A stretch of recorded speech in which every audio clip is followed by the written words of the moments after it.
En audience foraine, samedi 8 septembre 2018, sous un soleil accablant, point de repos pour la composition du tribunal de grande instance de Ndjili, siégeant en matière civile opposant la RVIA, le conservateur des titres immobiliers de la Tchangou et la RDC, contre les récurrents Kabengela Ngolo Changa, Lutumba Kaninda, Milonga Totokani et consorts.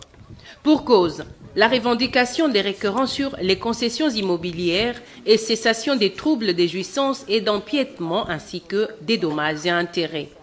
Ici, à Siforko, dans la commune de Massina, la composition, après audition des parties, ordonne la descente sur terrain, objectif constater la délimitation de la concession de la RVIA et celle des récurrents. À l'absence du conservateur des titres immobiliers, la défense parle de la violation de la procédure. Faux, rétorque la demanderesse. Pour son avocat, le conservateur avait été signifié en bonne et due forme. Je n'ai pas apprécié la position du tribunal, d'autant plus que la descente, selon la décision, avant du droit, la descente était pour éclairer la religion du tribunal.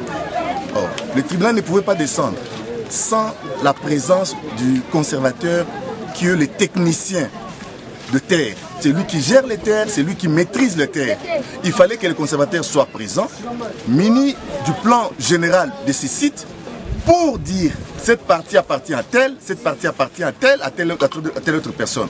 Mais descendre sans la présence du conservateur, moi je pense que là, il y a un problème. Et mes clients occupent cette concession en vertu d'un jugement qui n'a jamais été annulé. Et la RVIA, contre ce jugement, a démoli des parcelles des gens. Alors, pour permettre au tribunal de se rendre compte de l'étendue du préjudice posé à mes clients, nous avions sollicité du tribunal la descente.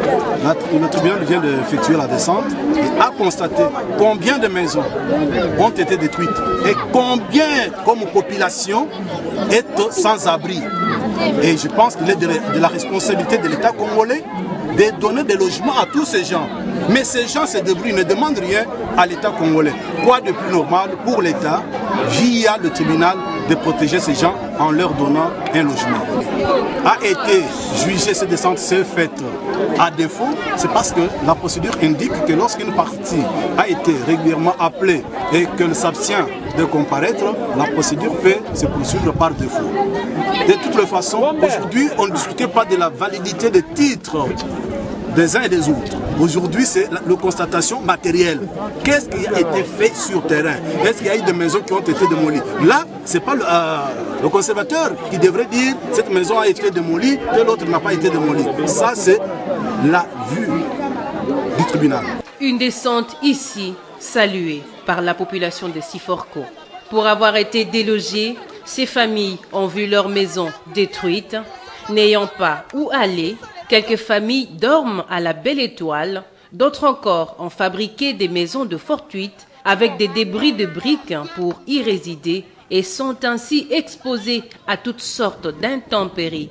Le tribunal a décidé de renvoyer l'affaire pour plaidoirie.